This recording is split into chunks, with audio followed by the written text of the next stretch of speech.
Bonjour, je m'appelle Sophia et je vais vous présenter deux endroits incroyables.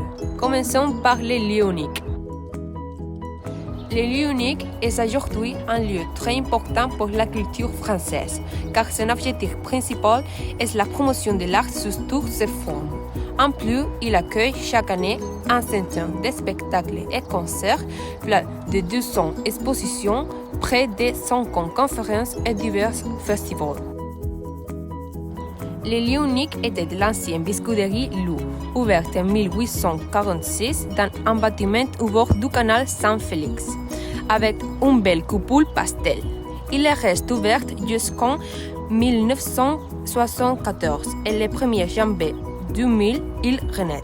Maintenant, le lieu unique a des théâtres, des salles d'exposition, des salles de concert, une librairie, un restaurant et même un hammam. Ici, vous avez l'emplacement où se trouve le lieu unique. Bonjour, je m'appelle Salma et je vais vous présenter le château de Dourgues de Bretagne. C'est un des monuments les plus emblématiques et les plus beaux de France.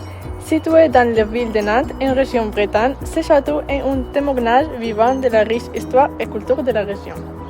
Le point fort du château de Dourgues de Bretagne est son architecture imposante et bien conservée. Construit au XIIIe siècle, le château présente une combinaison de styles architecturaux dans le gothique et la Renaissance. Ses autours, ses murs et ses devants évoquant la grandeur et l'importance stratégique qu'il avait dans le passé. Le château abrite également un musée qui propose un voyage passionnant à travers l'histoire de la Bretagne. Ici, les visiteurs peuvent découvrir des expositions interactives qui explorent l'histoire de la ville de Nantes et de la région, du Moyen Âge à nos jours. Le musée possède également une collection d'objets historiques offrant un aperçu détaillé de la vie au château au fil des siècles. Le château de Dourgues de Bretagne est important car il représente un symbole de l'identité et de l'histoire de la région Bretagne. De plus, sa situation stratégique au centre-ville de Nantes en fait un lieu d'une grande importance culturelle et touristique. Les visiteurs peuvent se promener dans le jardin du château, explorer ses salles historiques et admirer de superbes vues panoramiques sur la ville depuis les autres tours. Bonjour, je m'appelle Ainara et je vais vous présenter la rue Titane. En 2100, le risque de disparition de la rue Titane Grise, construite en 1966 pour le lavage du matériau, avait conduit à son classement au titre de monument historique. 13 ans plus tard, c'est au tour de la rue Titane Jaune, construite en 1954. Par les chantiers navals pour le lavage des éléments préfabriqués des navets d'être protégés. Elle est le symbole de la construction navale nantaise et surtout d'une période florissante, les années d'après-guerre, de reconstruction de la flotte française avec dans le même temps la modernisation des chantiers. Sa coloration caractéristique qu'elle n'est portée que depuis la fin des années 1970 en fait aujourd'hui l'un des éléments emblématiques du patrimoine industriel nantais.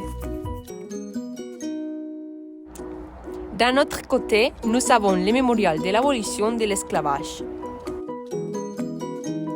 Ce monument est l'un des plus importants du monde consacré à la traite atlantique, à l'esclavage et à son abolition. Nantes fut la capitale de la traite négrière en France au XVIIIe siècle. Cependant, le mémorial dépasse l'histoire nantaise.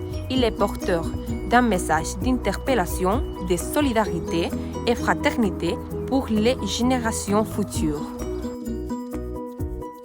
Voici l'emplacement de ce fantastique mémorial. Le musée Jules Verne à Nantes est une attraction emblématique et magnifique qui rend hommage à la vie et à l'œuvre du célèbre auteur français Jules Verne. Situé dans la ville de Nantes, dans l'ouest de la France, le musée est un lieu fascinant pour les amateurs de littérature et de l'aventure. Le musée abrite une collection unique d'objets liés à Jules Verne, notamment des manuscrits originaux, des illustrations, des modèles de montgolfières, ainsi que des artefacts représentant les inventions et les machines et les navires imaginaires décrits dans ce célèbre roman de science-fiction. Les visiteurs peuvent explorer les différentes salles thématiques et se plonger dans des mondes imaginatifs et visionnaires des Verne. En plus de sa collection fascinante, le bâtiment lui-même est impressionnant. Le musée est situé dans un ancien entrepôt de bananes du XIXe siècle, soigneusement restauré pour conserver son charme d'origine. L'architecture industrielle combinée à des éléments modernes crée une atmosphère unique et stimulante pour les visiteurs. Le musée Jules Verne est important car il célèbre la créativité et la vision de Jules Verne, dont les œuvres littéraires ont inspiré des générations de lecteurs et influencent les gens de la science-fiction. Le musée met également en lumière les liens particuliers que Jules Verne entretenait avec la ville de Nantes, sa ville natale. La place Raslan est l'une des principales voies de Nantes, en France, dont le monument le plus marquant est le théâtre Raslan. Elle rend hommage au promoteur Jean-Joseph Louis Raslan, receveur général des fermes du Royaume. Raslan étudie son plan initial avec l'architecte vosgien Jean-Baptiste Cénéret, avec lequel il y a de bons rapports. La place centrale du quartier est envisagée comme un grand carrefour d'où partiraient 3 rues. L'un verse le quai de la Fosse, un autre verse l'actuelle rue du Calvaire et la troisième verse l'actuelle place Royale.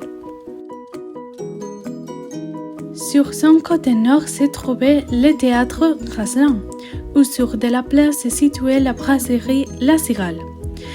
Théâtre Raslan. Il a été construit en 1788 sur le plan de Mathurin-Crucy.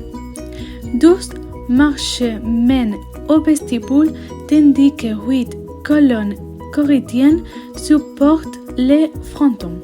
Ravagé par un incident en 1796, ce n'est qu'après la visite de l'empereur Napoléon Ier en 1808 que le théâtre est reconstruit.